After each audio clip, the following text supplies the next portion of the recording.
ప్రజలను కార్పొరేట్ దోపిడీ, భూస్వామ్య పెత్తనం, కేంద్ర రాష్ట్ర ప్రభుత్వాల నిరంకుశ విధానాలను ప్రతిఘటిస్తూ ప్రాణాలర్పించిన విప్లవకారుల ఆశయాలను సాధించే మార్గంలో ప్రజలను సన్నద్ధం చేయడం కోసమే నవంబర్ మాసమంతా ఉమ్మడి తూర్పుగోదావరి జిల్లాలో గ్రామాన అమరవీరుల సంస్మరణ సభలను నిర్వహించడం జరుగుతోందని ఆంధ్రప్రదేశ్ రైతు కూలీ సంఘం రాష్ట్ర ప్రధాన కార్యదర్శి కరుణాకుల వీరాంజనేయులు తెలిపారు. ఈరోజు రాజమండ్రిలోని అంబేద్కర్ భవన్లో పీడీఎస్యూ విజృంభణ జిల్లా కార్యదర్శి శ్రీకాంత్ అధ్యక్షతన జరిగిన అమరవీరుల సంస్మరణ సభకు ముఖ్య అతిథిగా వచ్చిన వీరాంజనేయులు మాట్లాడుతూ బ్రిటిష్ వలస పాలన నుండి భారతదేశాన్ని ప్రజలను విముక్తి చేయడానికి ఝాన్సీ లక్ష్మీబాయి, భగత్ సింగ్, అల్లూరి సీతారామరాజు, కొమరం భీం, ద్వారబంధాల చంద్రయ్య తదితరులు పోరాడి ప్రాణాలర్పించారన్నారు.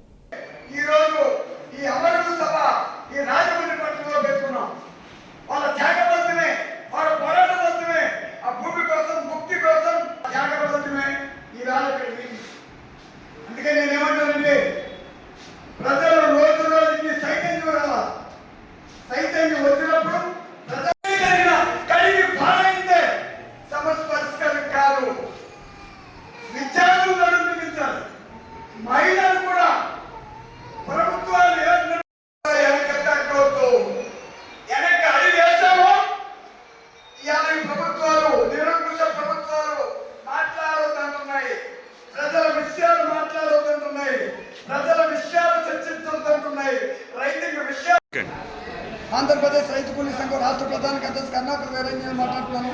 భూమి కోసం, ముక్తి కోసం, ఈ దేశ విముక్తి కోసం సిపిఐ నుండి సిపిఎం నుంచి విడిపోయినటువంటి చల్లపుల్లారెడ్డి, తరిమిల నాగిరెడ్డి, సారిమోజుందార్, అనేక మంది మేధావులంతా కూడా సిపిఎంఎల్ పార్టీ పెట్టి ప్రధానంగా ఈ దేశం కోసం, ఈ దేశంలో 40 కోట్ల ఎకరాల భారతదేశంలో ల్యాండ్ సీలింగ్ భూములు, భూదాన ఉద్యమ భూములు, ప్రభుత్వ పారంభోగ భూములు ఉన్నాయి.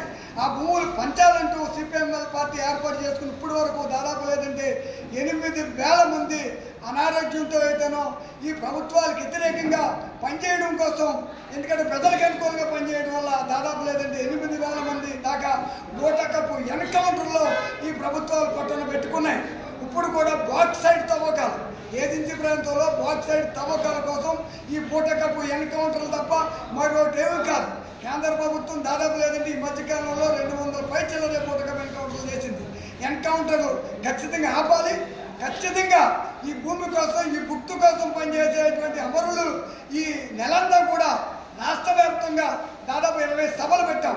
ఏ భూమి కోసం అయితేనే, ఏ ముక్తి కోసం అయితేనో మీరు దేశ విముక్తి కోసం మీ ప్రాణ త్యాగాలు చేశారు.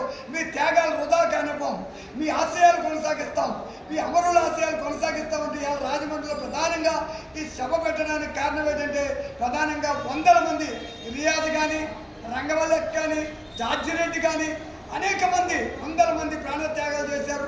మీ త్యాగాలు వృధా కానివ్వని ఇవాళ ప్రధానంగా సభ ఉద్దేశం.